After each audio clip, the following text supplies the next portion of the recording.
Quinto ano, olha aí o tio de novo com vocês. Hoje aula especial. Sabe por quê? A gente vai falar de uma coisa interessante chamada reinado. Não que seja bom um reinado, mas é porque é uma forma de governo única na América, no caso nosso país, o Brasil. Olha só, o que a tio vai falar para vocês, ó. O Brasil foi o único país que teve reinados na América. O que é reinado? Reinado é quando o país é governado por um rei ou então monarca, tá bom? No caso do Brasil, o Dom Pedro I quis ser chamado de imperador, né? Que tem um outro significado, mas aí ele achou por bem ser chamado de imperador por conta de uma tradição familiar, né? Portuguesa, enfim, Império Português, essa coisa toda. Então olha só, vou mostrar para vocês um mapazinho aqui para a gente visualizar melhor. Aqui é o mapa do mundo todinho, lindão, né? Então olha só, esse pedaço aqui é chamado de América, tá? E somente a América teve um país que teve dois reis, que foi o Brasil. Somente nós tivemos dois reis, o Dom Pedro I, né? E o filho dele, o Dom Pedro II, que depois a gente vai falar dele mais adiante, tá certo? Então, os outros países todos eram repúblicas, quer dizer, eram comandados por presidentes. Estados Unidos, Canadá, México, todos eles. Somente o Brasil teve esse momento chamado de monarquia.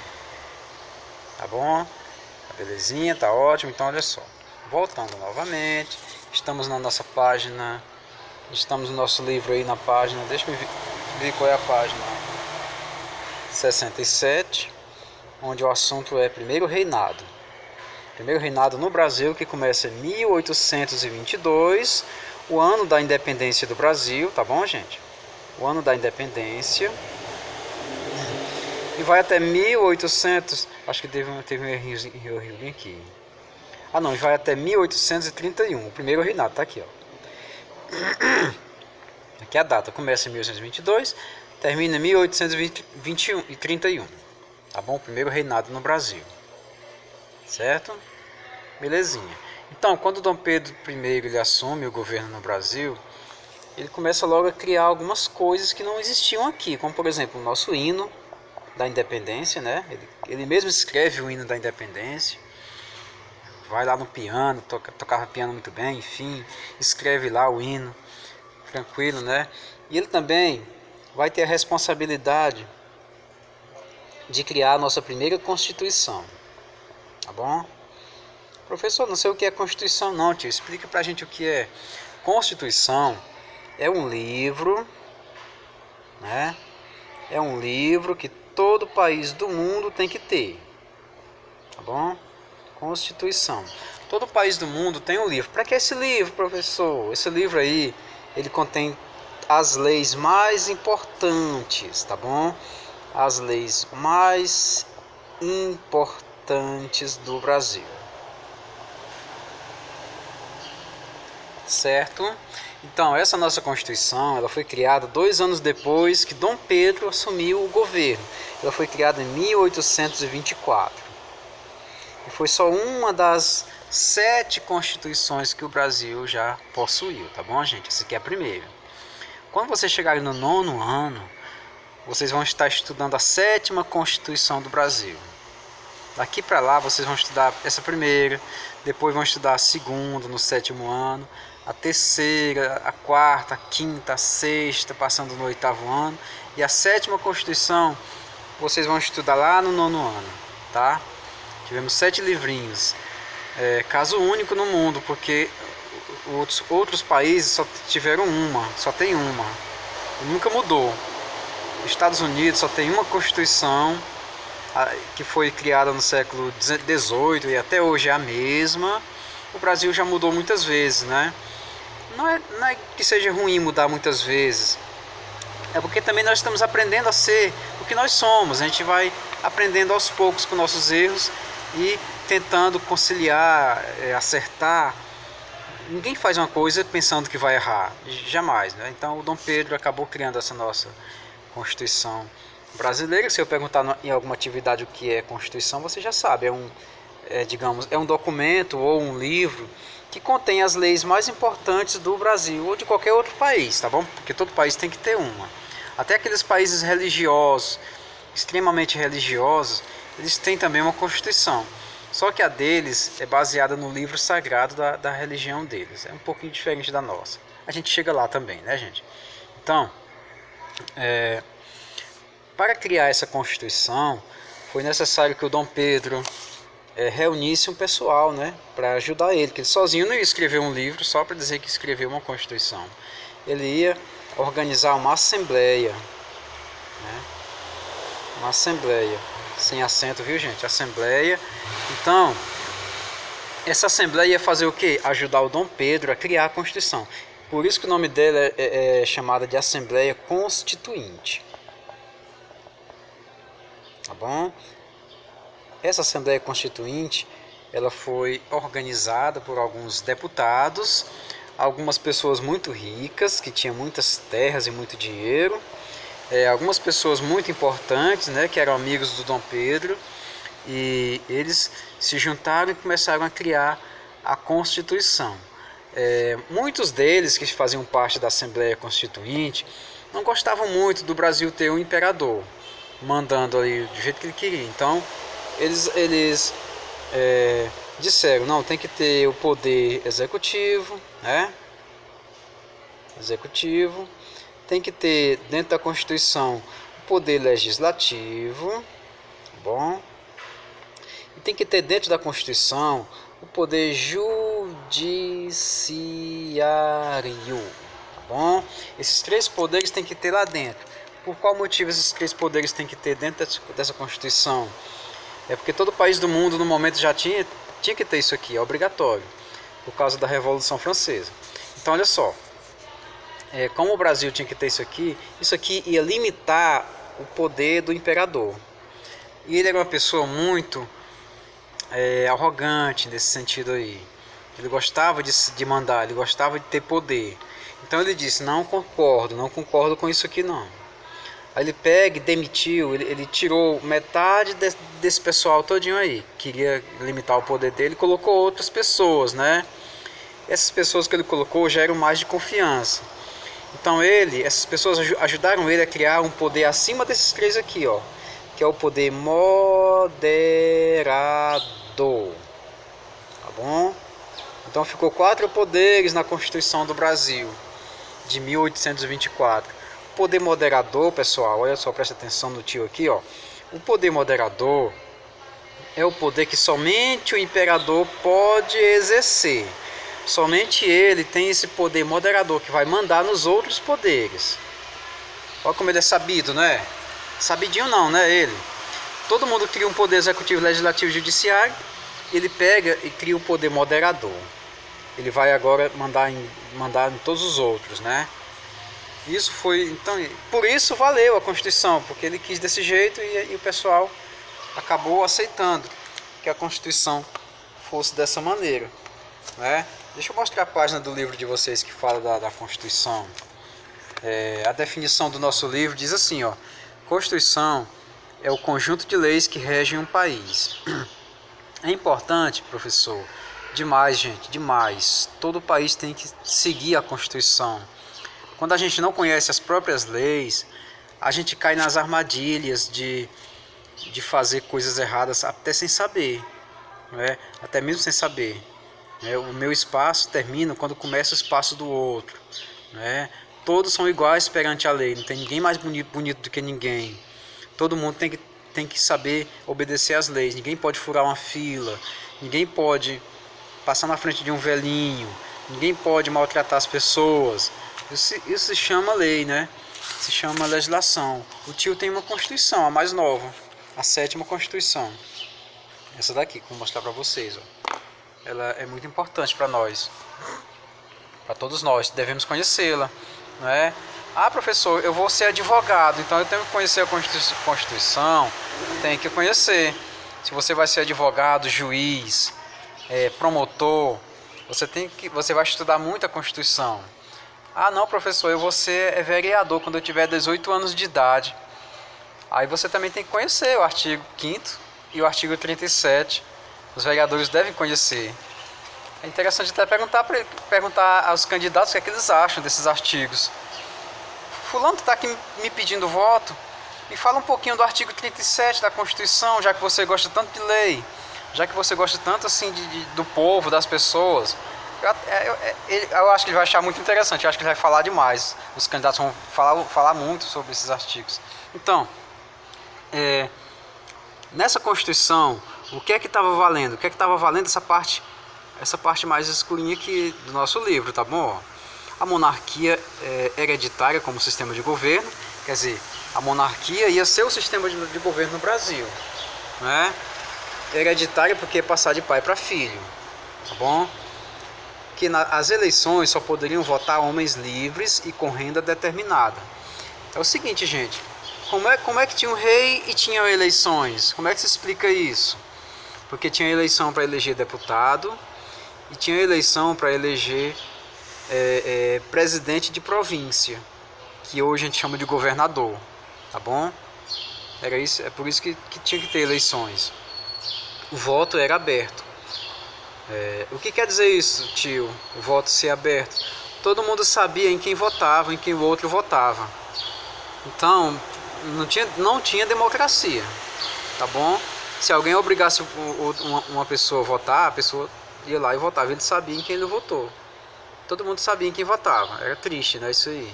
Hoje ninguém sabe mais. Você vai lá, aperta lá a urna e as pessoas não podem dizer em quem votou e ninguém nem sabe em quem ela votou, que ela apertou lá secretamente. É secreto o voto, né? Enfim. Ia ter 4 poderes que eu acabei de explicar para vocês. O poder executivo. Quem mandava no poder executivo? O imperador e os ministros. Tá bom? O poder legislativo. Quem mandava nele? Eram os deputados e senadores. O poder judiciário, quem mandava nele? Os juízes, tá bom? E o poder moderador era do imperador, exclusivo do imperador. 4 poderes no Brasil, tá bom? A existência do poder moderador gerou muita insatisfação, porque concentrava todo o poder nas mãos do imperador Dom Pedro I. E muitos brasileiros não gostavam desse negócio aí de poder moderador, não. Tanto é que teve muitas revoltas no país, né? E a nossa Constituição ela foi outorgada. Deixa eu explicar para vocês o que quer dizer outorgado.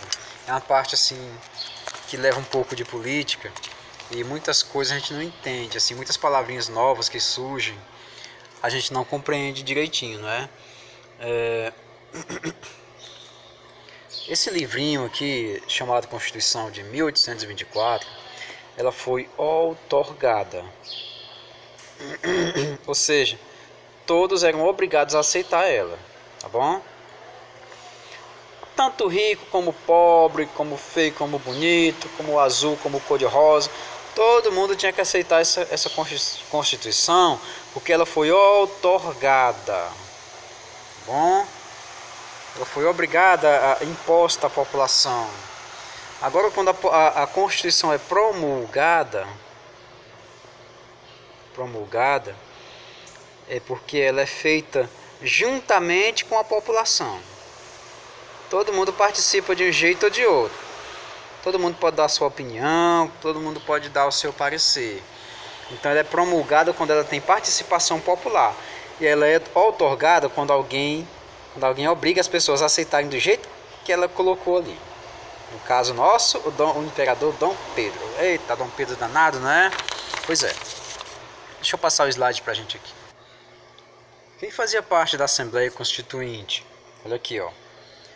Eram grandes proprietários de terra, eram comerciantes portugueses. Os brasileiros nem estavam envolvidos nessa Assembleia Constituinte. Eram mais pessoas de fora mesmo, né? E após a independência iniciou esse processo aí de discutir as leis do Brasil. E esses grupos aí se enfrentaram na Assembleia Constituinte. Final de tudo é que Dom Pedro acabou criando a Constituição do nosso país. A primeira Constituição, lembrem-se, de 1824. Nós já tivemos 7 Constituições. 7. Essa aqui foi a primeira. Bom, depois vieram outros. Veio uma de 1892, veio outra de 1930, veio outro em 1934, veio outro em 1946, veio outro em 1967, veio outro em 1988. São as 6, 1, 2, 3, 4, 5, 6. E essa daqui que foi a primeira, 1822, 24. 7 constituições que o Brasil já teve, né, gente? A gente vai um dia falar todas elas para você, vai ser massa. Então, deixa eu mostrar o esquemazinho da divisão dos poderes aqui do Brasil. Ficou desse jeitinho, ó. No livro de vocês tem tudo isso aqui. Eu só estou colocando assim para vocês compreenderem melhor. O poder moderador era o de cima. Ele pertencia a quem? Ao imperador. Tá bom? O Conselho de Estado era formado pelo poder legislativo, que fazia as leis, que era o Senado e os deputados, né? O poder executivo, que julgava se as... Não, o poder executivo, que fazia as leis funcionarem, no caso o presidente de províncias e o próprio imperador também. E o poder judiciário, que julgava as leis se estavam certas ou não. Ainda hoje no Brasil existe, ó, esse e esse. Só não existe mais hoje o poder moderador, porque o presidente da república não é imperador. Tá bom, gente? Mas os demais todos existem até hoje, ó. Executivo, legislativo e judiciário. A gente vai ter muito tempo de falar sobre eles na parte que a gente vai falar de república, lá no finalzinho do livro. Tá bom? Só que, como eu falei para vocês, nem todo mundo gostou dessa divisão. Então começou então a surgir uma revolta no Nordeste chamada de Confederação do Equador. Eita, professor, o que será isso daí, né? Presta atenção que é bem interessante. Confederação do Equador, para resumir tudo numa só frase, foi a tentativa de separar o Nordeste do restante do Brasil. O Nordeste ia ser um país independente. Tá bom? Ia ter uma bandeira própria, ia ter um hino só dele, independente, né?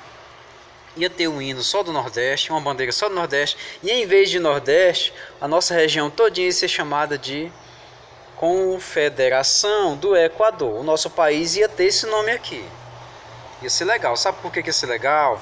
Porque o Nordeste é autossuficiente, tem economia forte, tem turismo e pode muito bem se sustentar. Só que o Nordeste era uma das regiões mais ricas do Brasil no tempo do Império, né? Então, o que é que o governo fez? A capital antigamente era o Rio de Janeiro. Resolveu então declarar guerra a quem estava envolvido nesse negócio de separar o Nordeste do Brasil. Tá bom? Essa parte todinha está na página seguinte, na página 68. Deixa eu mostrar para vocês aqui o que é que diz na nossa página 68 sobre essa Confederação do Equador.